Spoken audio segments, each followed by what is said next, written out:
Alright, new game called Dagon.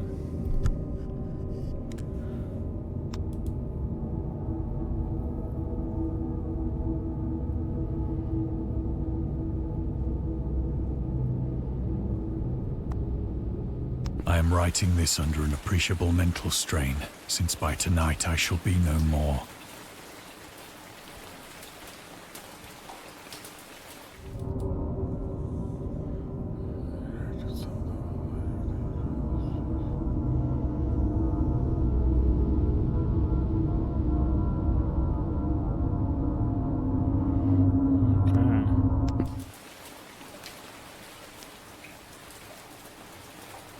Penniless, and at the end of my supply of the drug which alone makes life endurable, I can bear the torture no longer, and shall cast myself from this garret window into the squalid street below.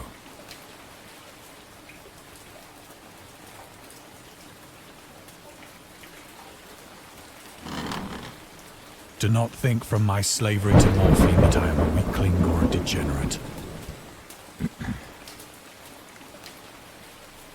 When you have read these hastily scrawled pages, you may guess, though never fully realize, why it is that I must have forgetfulness or death.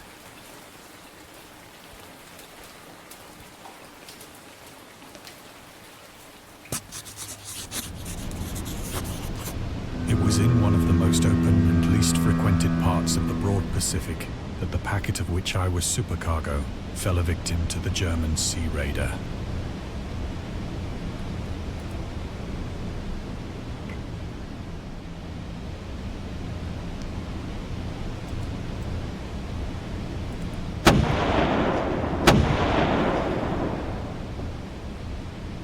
The Great War was then at its very beginning, and the ocean forces of the Hun had not completely sunk to their later degradation.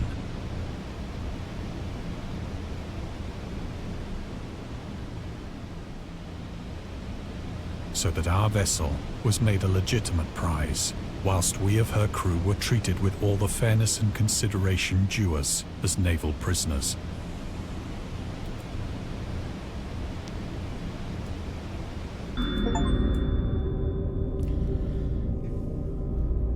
Huns were Central Asian nomads who established a dominion in Europe and invaded Roman Empire in the 5th century AD. They were known as brutal, deadly warriors and masters of quick raids who also developed powerful composite bows, lassos, and early siege weapons.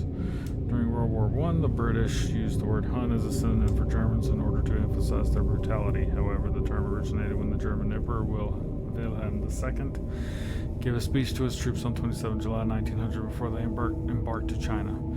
Should you encounter the enemy, he will be defeated. No quarter will be given. Prisoners will not be taken. Whoever falls into your hands is forfeited. Just as 1,000 years ago, the Huns under their king Attila made a name for themselves, one that even today makes them seem mighty in history and legend. May the name German be affirmed by you in such a way in China that no Chinese will ever again dare to look cross-eyed at a German.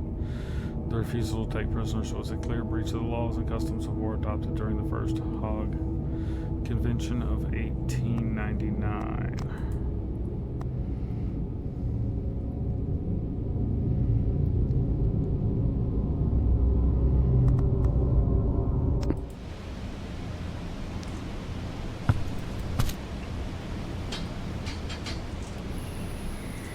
So liberal, indeed, was the discipline of our captors, that 5 days after we were taken, I managed to escape alone in a small boat with water and provisions for a good length of time.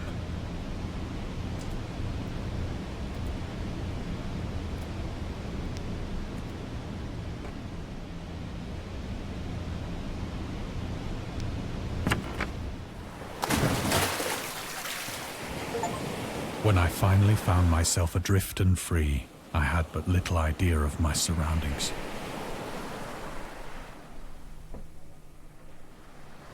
Never a competent navigator, I could only guess vaguely by the sun and stars that I was somewhat south of the equator.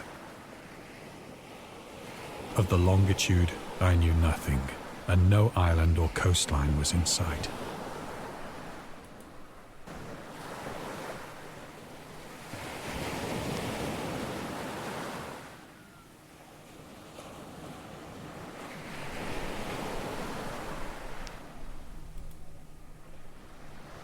The weather kept fair, and for uncounted days I drifted aimlessly beneath the scorching sun, waiting either for some passing ship or to be cast on the shores of some habitable land.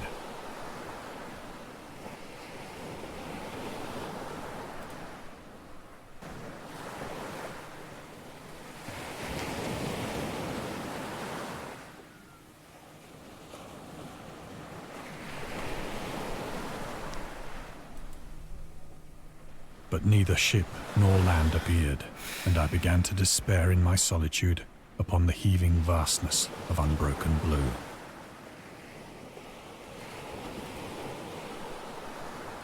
The change happened whilst I slept. Its details I shall never know, for my slumber, though troubled and dream-infested, was continuous.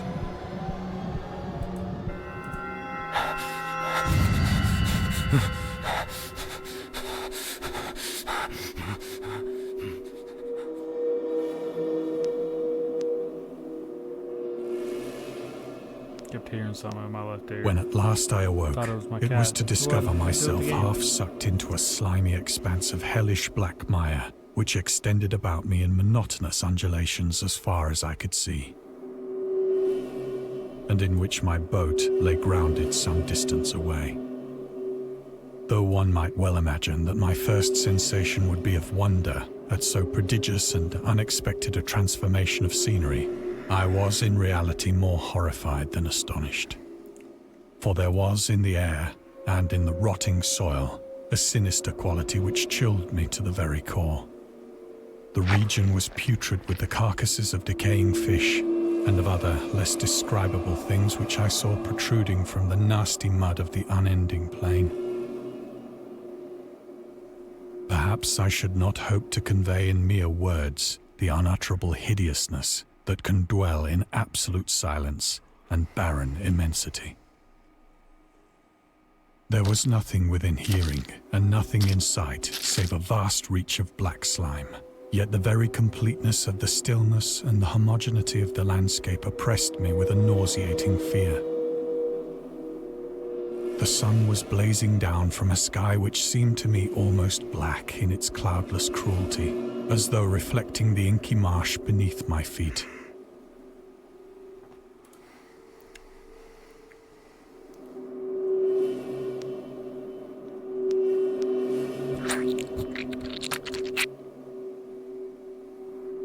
As I crawled into the stranded boat, I realized that only one theory could explain my position.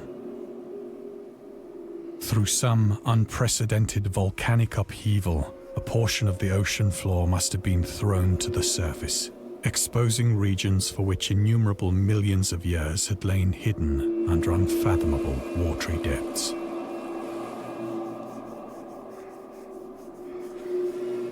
So great was the extent of the new land which had risen beneath me that I could not detect the faintest noise of the surging ocean, straining my ears as I might. Nor were there any seafowl to prey upon the dead things.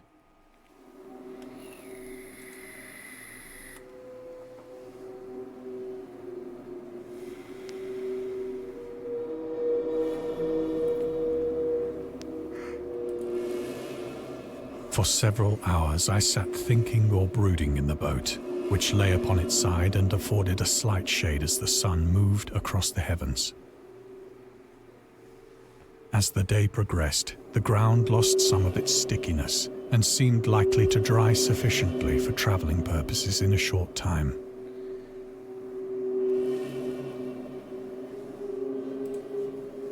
That night I slept but little, and the next day I made for myself a pack containing food and water, preparatory to an overland journey in search of the vanished sea and possible rescue.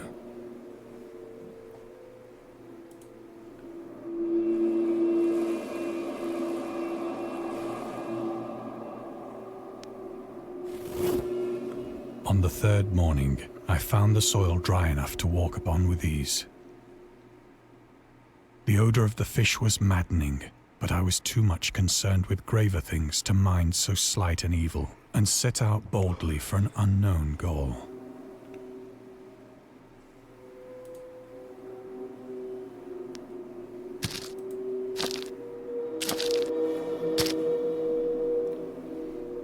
All day I forged steadily westward, guided by a faraway hummock which rose higher than any other elevation on the rolling desert.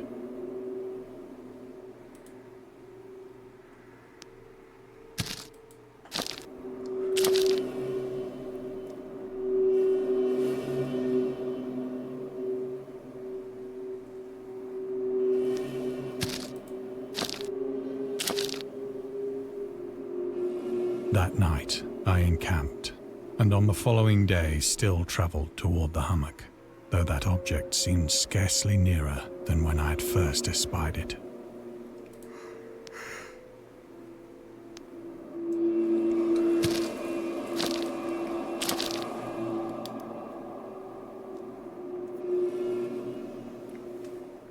By the fourth evening, I attained the base of the mound, which turned out to be much higher than it had appeared from a distance. An intervening valley setting it out in sharper relief from the general surface. Too weary to ascend, I slept in the shadow of the hill.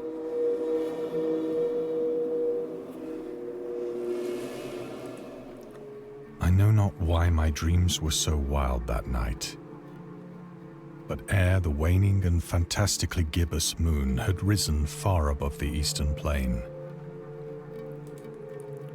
I was awake in a cold perspiration, determined to sleep no more.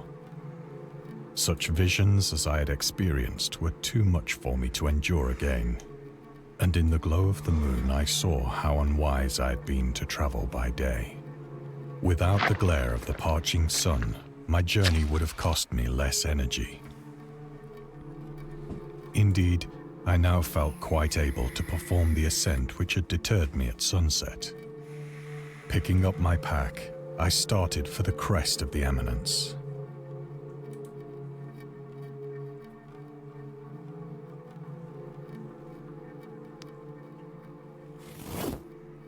I have said that the unbroken monotony of the rolling plain was a source of vague horror to me. But I think my horror was greater when I gained the summit of the mound and looked down the other side into an immeasurable pit or canyon.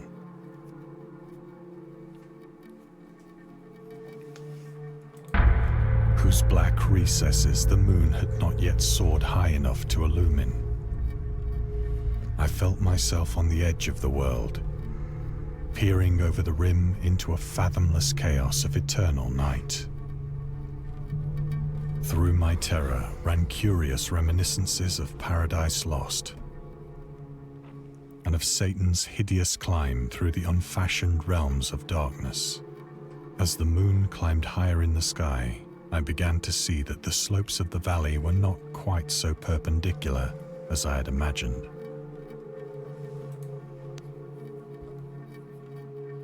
Ledges and outcroppings of rock afforded fairly easy footholds for a descent,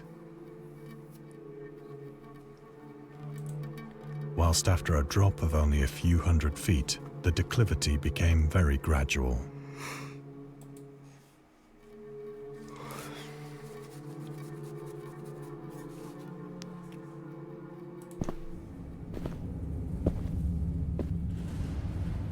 Urged on by an impulse which I cannot definitely analyze, I scrambled with difficulty down the rocks and stood on the gentler slope beneath,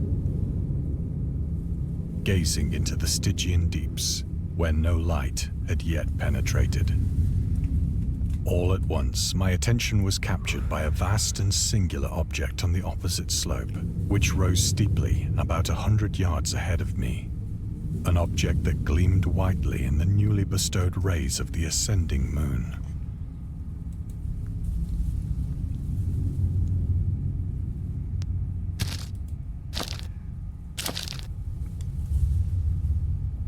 That it was merely a gigantic piece of stone, I soon assured myself.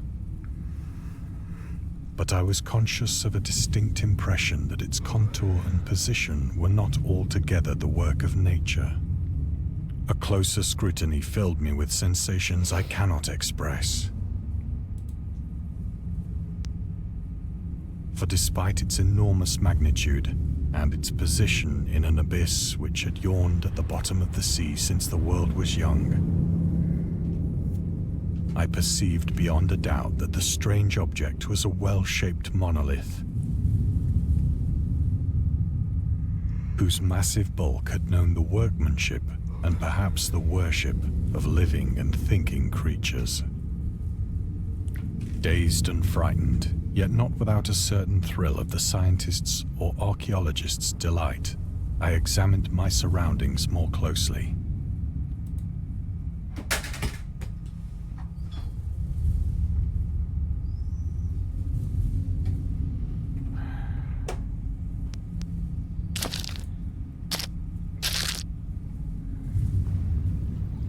The moon, now near the zenith, shone weirdly and vividly above the towering steeps that hemmed in the chasm.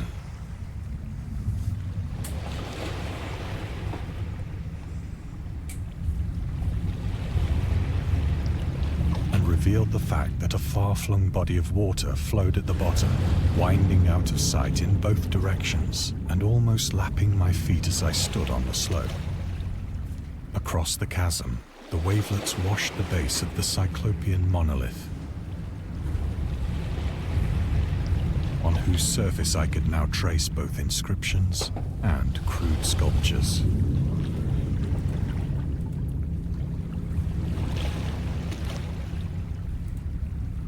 The writing was in a system of hieroglyphics unknown to me and unlike anything I'd ever seen in books, consisting for the most part of conventionalized aquatic symbols such as fishes, eels, octopi, crustaceans, mollusks, whales, and the like.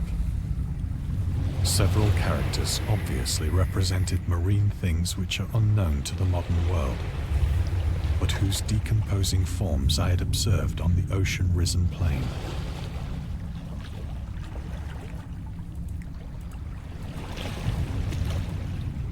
It was the pictorial carving, however, that did most to hold me spellbound.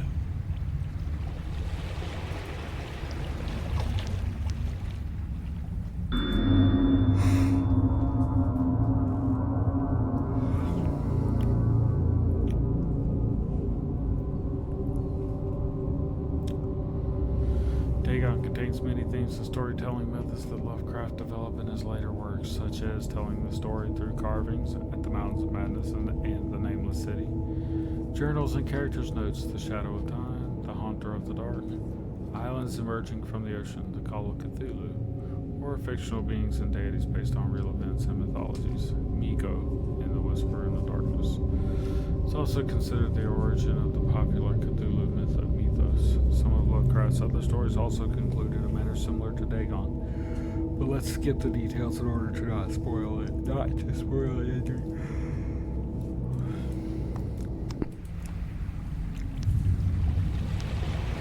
Plainly visible across the intervening water, on account of their enormous size, were an array of bas-reliefs whose subjects would have excited the envy of a Doré. I think that these things were supposed to depict men, at least a certain sort of men, though the creatures were shown disporting like fishes in the waters of some marine grotto, or paying homage at some monolithic shrine which appeared to be under the waves as well. Of their faces and forms I dare not speak in detail, for the mere remembrance makes me grow faint. Grotesque beyond the imagination of a Poe or a Bulwer. They were damnably human in general outline, despite webbed hands and feet, shockingly wide and flabby lips, glassy, bulging eyes, and other features less pleasant to recall. Curiously enough, they seem to have been chiseled badly out of proportion with their scenic background. For one of the creatures was shown in the act of killing a whale, represented as but little larger than himself. I remarked, as I say, their grotesqueness and strange size. But in a moment decided that they were merely the imaginary gods of some primitive fishing or seafaring tribe. some tribe whose last descendant had perished eras before the first ancestor of the Piltdown or Neanderthal man was born.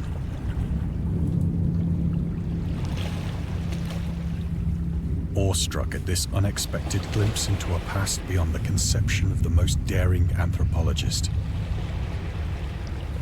I stood musing whilst the moon cast queer reflections on the silent channel before me. Then, suddenly, I saw it. With only a slight churning to mark its rise to the surface, the thing slid into view above the dark waters.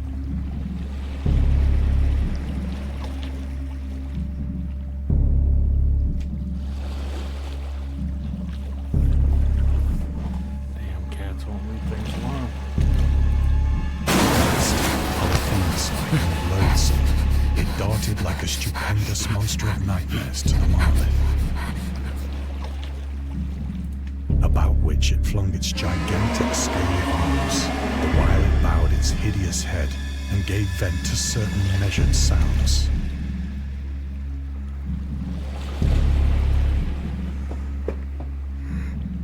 I think I went mad then. Of my frantic ascent of the slope and cliff, and of my delirious journey back to the stranded boat, I remember little.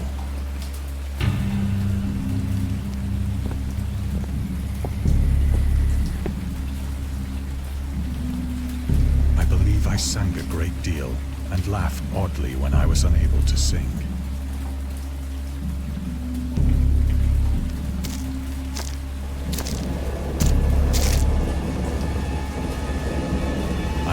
Distinct recollections of a great storm sometime after I reached the boat. At any rate, I know that I heard pearls of thunder and other tones which nature utters only in her wildest moods.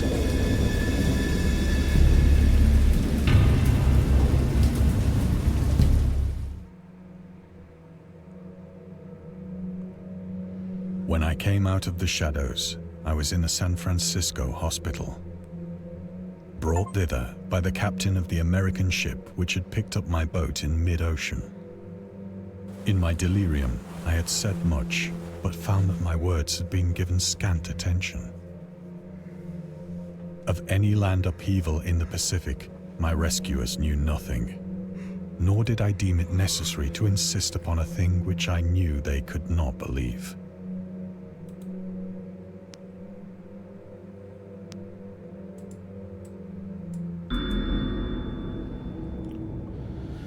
Lovecraft was a prominent figure in the world of amateur journalism. In 1915, he started publishing his own journal called The Conservative, which included political and social commentary, poetry, short stories, and literary criticism written by him and other authors. Howard was a skilled wordsmith, but he also took criticisms to heart, which resulted in his decision to step away from writing poetry and concentrate on weird fiction again for the first time since his teenage years. Dagon, published in 1919, is one of the short stories written during that period. In this example, excerpt from The Conservative, the master of horror fiction explains his attitude towards warfare and the idea of world peace. Why any sane human being can believe in the possibility of universal peace is more than the conservative can fathom. Should the entire civilized world agree simultaneously to disarm one or more nations but undoubtedly retain secret armaments and at the proper time take advantage of their more altruistic and less astute contemporaries in a wild career of conquest against unarmed victims, no country is or even ever can be above warfare until the basic impulses of the human animal shall have miraculously changed.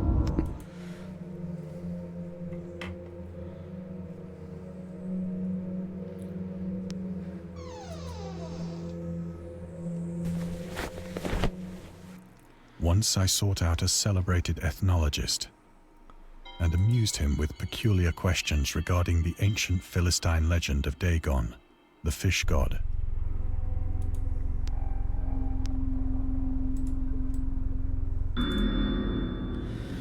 Dagon was the main deity of the Philistines, worshipped throughout the Middle East as the ancient god of fertility and crops. In Hebrew, the word Dagon was a common noun for grain. The rulers of Akkad, Mesopotamia, chose him as the patron saint of their war conquests. He also appeared as the judge of the dead in a Assyrian poem and an underworld prison warder in one of the Babylonian texts.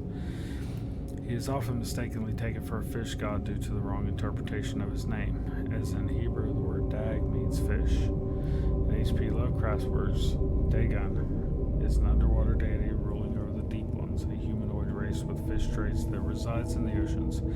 He is worshipped by a secret cult called the Esoteric Order of Dagon.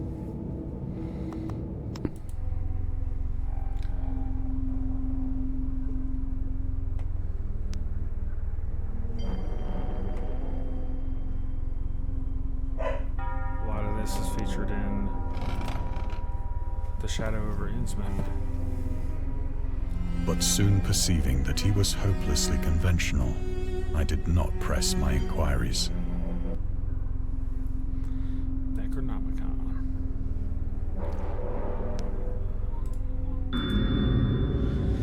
Augustus Derleth was an American writer and anthologist. He also befriended Lovecraft and published many of his works through his company, Arkham House. Although he greatly contributed to the popularization of the author's works after his death, he is surrounded by numerous controversies. One of his most questionable decisions involved introducing the good versus evil doctrine, because he was Catholic, to the Cthulhu mythos, which contrasted with Lovecraft's view of the world and his approach to cosmic horror. As a result, the author's works are often misunderstood and misinterpreted in today's culture. It is also worth noting that Lovecraft was never really interested in creating a mythology, and the term Cthulhu mythos was coined by Derleth after the author left the mortal plane.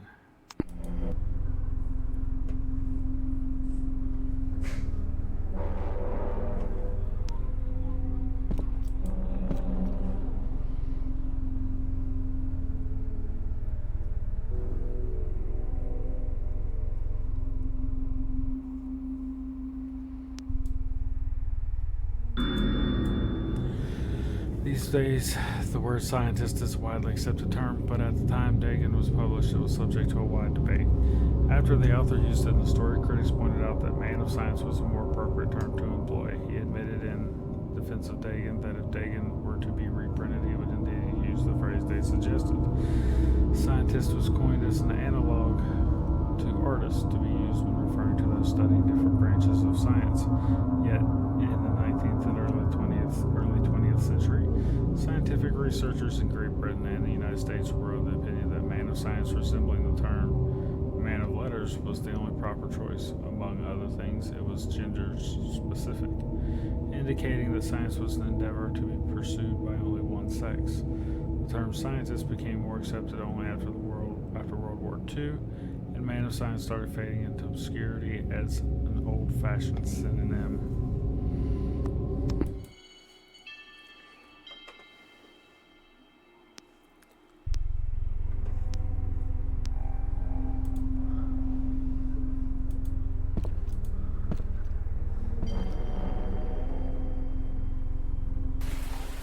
It is at night, especially when the moon is gibbous and waning, that I see the thing.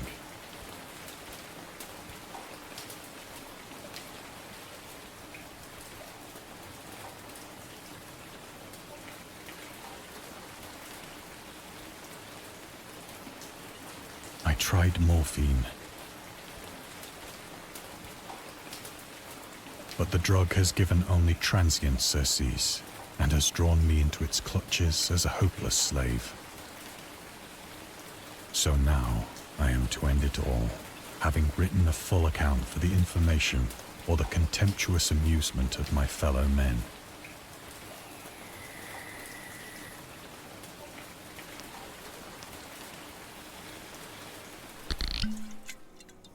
Often I ask myself if it could not all have been a pure phantasm.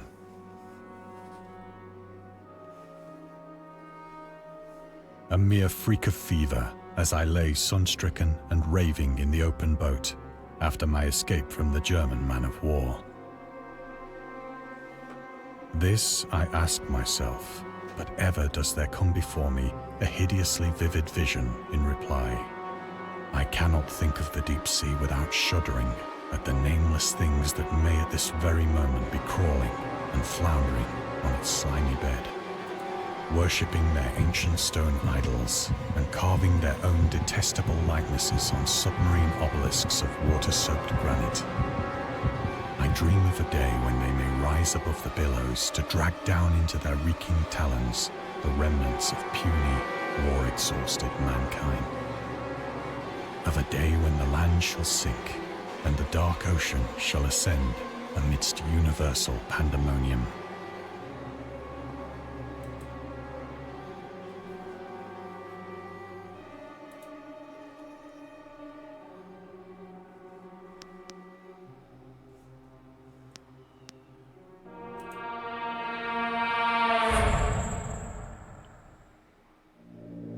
The end is near. I hear a noise at the door, as of some immense slippery body lumbering against it.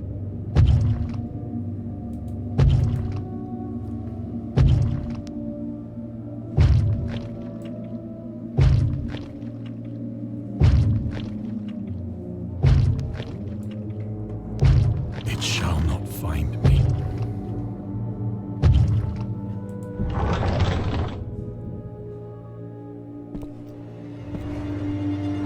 God, that hand!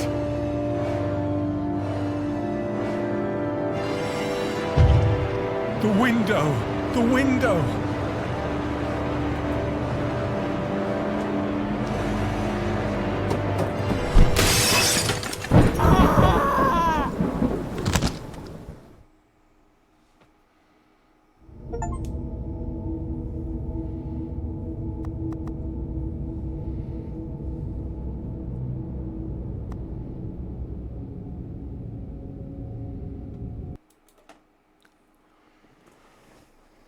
That is the story of Dagon by H.P. Lovecraft, if you haven't read it.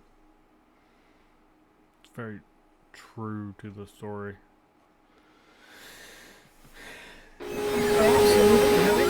And scary stories have been accompanying men for centuries. They have many faces and forms, but what is their purpose? Why do we enjoy being afraid so much? During our therapy, I'll try to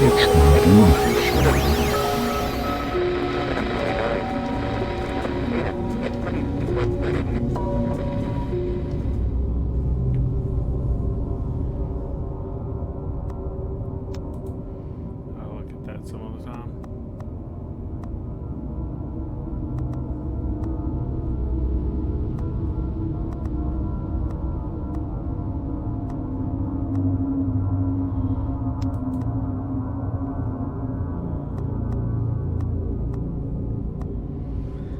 That's it for this one. Most people won't watch this because they probably think it's boring. It's not a very interesting game unless you're like really into H.P. Lovecraft, but it's alright. Not much of a game really. It's a point and click, but it was pretty interesting. We'll see what else they have some other time. Well, it's getting kind of late.